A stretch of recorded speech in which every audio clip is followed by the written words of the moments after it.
ನಮಸ್ಕಾರ. ಈ ದಿನದ ಪ್ರಮುಖ ಸುದ್ದಿಗಳು. ಮೊದಲ ಬಾರಿಗೆ ಆನ್ಲೈನ್ನಲ್ಲಿ ಪರೀಕ್ಷೆ, ದೂರ ಶಿಕ್ಷಣ ಬಲಪಡಿಸಲು ಮುಂದಾದ ಬೆಂಗಳೂರು ವಿಶ್ವವಿದ್ಯಾಲಯ.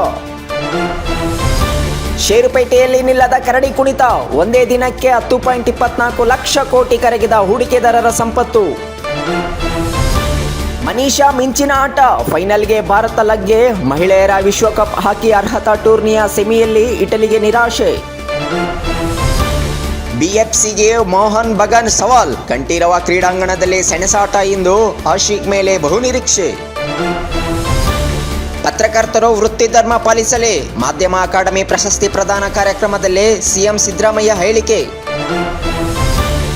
ಕಾಸರಗೋಡಿನಲ್ಲಿ ಕನ್ನಡದ ಅಸ್ಮಿತೆ ಮೇಲೆ ಕರಿಮೋಡ, ಕೇರಳದಲ್ಲಿ ಮಲಯಾಳ ಕಡ್ಡಾಯ ಕಾಯ್ದೆ, ಭಾಷಾ ಅಲ್ಪಸಂಖ್ಯಾತರಿಗೆ ವಿನಾಯಿತಿ ಬಗ್ಗೆ ಸ್ಪಷ್ಟ ಮಾಹಿತಿ ಇಲ್ಲ ಎಂದು ಕನ್ನಡ ಹೋರಾಟಗಾರರು ಆರೋಪ. ಪಿಎಂ ಯೋಜನೆ ಹೆಸರಿನಲ್ಲಿ ವಂಚನೆ, ಸಬ್ಸಿಡಿ ರೂಪದಲ್ಲಿ ಇವಿ ಸ್ಕೂಟಿ ಕೊಡಿಸುವುದಾಗಿ ನಂಬಿಸಿ ಮೋಸ, ಬಗಲುಗುಂಟೆಯಲ್ಲಿ 2 ಆರೋಪಿಗಳ ಬಂಧನ. ಕೊಪ್ಪಳದ ಕಾರ್ಖಾನೆ ಸ್ಥಳಾಂತರಿಸಿ ಇಲ್ಲವೇ ವಿಷ ಕೊಡಿ, ಮಾಲಿನ್ಯ ನಿಯಂತ್ರಣ ಮಂಡಳಿ ಅಧ್ಯಕ್ಷ ನರೇಂದ್ರ ಸ್ವಾಮಿಗೆ ಗ್ರಾಮಸ್ಥರು ಆಗ್ರಹ. ಎಲೆಕ್ಟ್ರಿಕ್ ಸ್ಟವ್, ಸೌದೆ ಒಲೆಗೆ ಮೊರೆ, ಹೋಟೆಲ್, ಆಟೋ, ಎಲ್ಪಿಜಿ ಬಂಕ್ ಬಂದ್, ಊಟಕ್ಕಾಗಿ ಕಾರ್ಮಿಕರು ಚಾಲಕರ ಪರದಾಟ.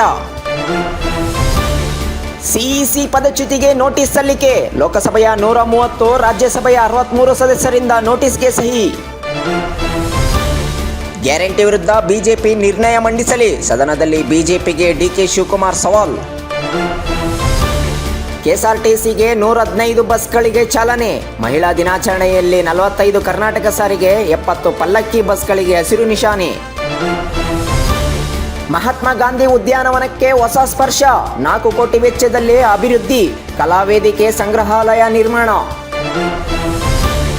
ಕೆರೆ ಅಭಿವೃದ್ಧಿಗೆ 11 ಕೋಟಿ ಮೀಸಲು, ಗಾಣಿಗರಹಳ್ಳಿ ಕೆರೆ ಪುನರ್ಜೀವನಕ್ಕೆ ಎಸ್ ಮುನಿರಾಜು ಚಾಲನೆ.